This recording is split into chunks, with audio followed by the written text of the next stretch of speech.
तीन तिगाड़ा काम बिगाड़ा। तीन बहुओं के रवैये से सासू माँ बहुत परेशान थी। दरअसल बात ये थी कि तीनों बहुओं में किसी बात को लेकर अनबन हो गई थी। तब से ही तीनों एक दूसरे से मुंह फुलाए रहती थी। ना कोई सीधे मुंह किसी से बात करती, ना किसी का कहना मानती। पड़ोसी भी इस बात को जानते थे और जाने कैसे कैसे बातें भी करते। इसीलिए सासू माँ ने तीनों बहुओं को तुरंत अपने कमरे में बुलाया। मैं कई दिनों से देख रही हूँ, तुम तीनों अलग अलग सारे काम कर रही हो।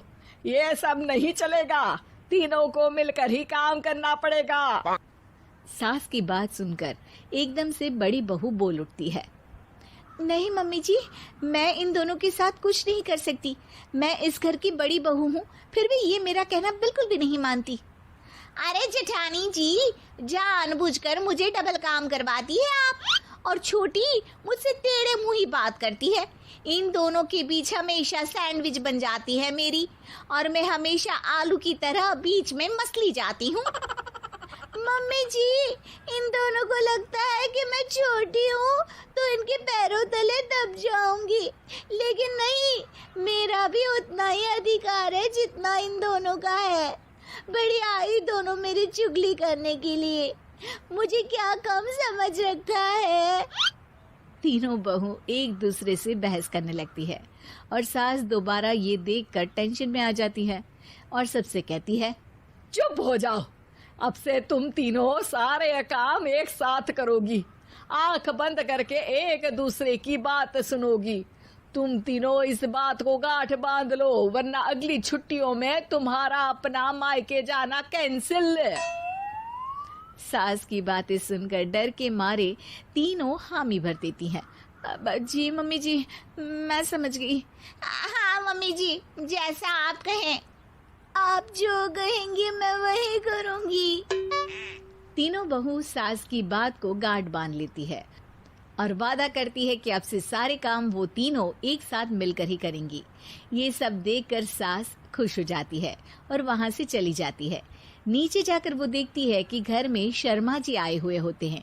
सास जोर से आवाज लगाकर कहती है, अरे बहू, जरा चाय बनाकर तो लाना, शर्मा जी आए हैं।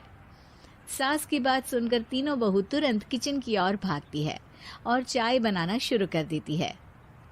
मुझे तो एकदम मसाले वाली कड़क चाय पसंद है, तो हम शर्मा जी के लिए मसाले वाली चाय ही बनाएंगे। अरे नहीं दीदी, गर्मी के मौसम में मसाला चाय कौन पीता है? मैं तो शर्मा जी के लिए इलायची वाली चाय ही बनाऊंगी। ये कैसी बात कर रही हैं आप दोनों? मेरी मम्मी ने सिखाया है कि मेहमान को ज्यादा दूध और शक्कर वाली चाय देनी चाहिए, वरना वो घर वालों को कंजूस समझते हैं। तो मैं तो शर्मा जी को ऐसी ही चाय दूंगी। तीनों बहुएं अपने अपने तरीके से चाय में शक्कर, मसाला, पत्ती सब डाल देती है। उबलने के बाद तीनों मिलकर चाय बाहर लेकर जाती है और शर्मा जी और सासू माँ को देती हैं। चाय पीने के बाद शर्मा जी सासू माँ को देखकर शर्मा जाते हैं और शर्मिंदा महसूस करते हैं कि आखिर उन्होंने चाय पीने के लिए हामी क्यों भरी। सासू माँ भी चाय पीना शुरू करती है और कहती हैं, अरे बहू, ये कैसी चाय बनाई है? चाय है या मीठे दूध की बासुंदी? हाँ, चाय अच्छी नहीं लगी क्या? कोई बात नहीं, हम पराठा बनाकर लाते हैं। चलो चलो अंदर। हाँ हाँ चलो, हाँ आती हूँ मैं भी। नहीं नहीं, मेरा पेट चाय ने ही चौपट कर दिया, वही काफी है। पराठे से पोपट नहीं करवाना, मैं तो चलता हूँ। शर्मा जी चुपचाप पतली गली से निकल जाते हैं। अगले दिन सास बहुओं से कहती है, अरे बहू, जाओ जाके ऊपर के गेस्ट हाउस की सफाई कर दो। कल हमारे यहाँ मेरे दूर के रिश्तेदार आने वाले हैं, तो पूरे कमरे को चमका देना, समझी? तीनों बहू सास की बात को मानकर ऊपर सफाई करने चली जाती हैं और तीनों कमरे की सफाई चालू कर देती है। बड़ी बहू मकड़ी के जाले साफ करती है, तो बीच वाली झाड़ू लगाना और छोटी वाली सर्फ डालकर जमीन धोना शुरू कर देती है। अरे दीदी, जेठानी जी, अभी मैंने पूरी फर्श धोई और आप फिर से धूल नीचे गिरा रही हैं। और मछली जेठानी जी, आप बिना झाड़ू की धूल यहाँ छटक रही हैं। अरे तीनों को साफ करना है, एक साथ सफाई करते हैं ना। अरे वही तो, हम साथ साथ हैं, घर साफ साफ है। तीनों बहू ऐसे ही काम में उलझ जाती है और 2 घंटे तक एक ही कमरे की सफाई करती रहती है।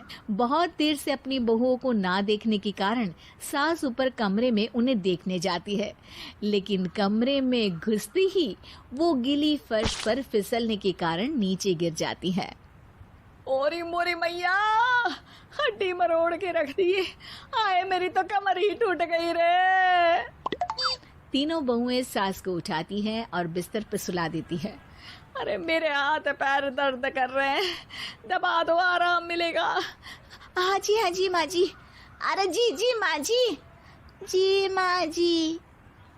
और तीनों बहुएं एक साथ सास के हाथ को दबाना शुरू कर देती हैं। माँ की तो चीख ही निकल जाती है और नतीजा ये होता है कि सास के बचे हुए शरीर में भी दर्द उठ जाता है। हाय राम, ये क्या कर दिया तुम तीनों ने। अरे मेरी तो किस्मत ही फूटी है कि तुम जैसी बहुएं मुझे मिली। हे भगवान, पूरे शरीर में दर्द बढ़ गया है। अब तो पता नहीं कि चल भी पाऊंगी या नहीं। माफ करो, मुझे गलती हो गई मुझसे कि तुम तीनों को एक साथ काम करने के लिए बोला। सोचा था तीनों मिलके अच्छे से काम करेगी, लेकिन बड़े बुजुर्ग सही कहते थे कि 3 तिगाड़ा काम बिगाड़ा। तुम लोगों ने ये बात ना आज साबित करके दिखा दी। तुम तीनों को तो समझाना यानी मानो भैंस के आगे बीन बजाना है। तुम्हें अकेले अकेले काम करना है ना, तो अब से तुम अकेले ही अपना अपना काम करो। तीनों बहुएं वहां से जाने लगती है। अरे कहाँ जा रही हो? आप ही ने तो कहा कि अपना अपना काम करो, तो मुझे मुल्तानी मिट्टी लगानी है। अरे मुझे भी तो नेल पॉलिश लगानी है, मुझे ना मेहंदी लगानी है। सास अपना सर पीट लेती है और कहती है, अरे मुझे भी लगाना है कुछ। क्या माँ जी? क्या माँ जी? क्या माँ जी? तुम्हारे घर वालों को फोन तुम्हारी हरकतें बताने के लिए।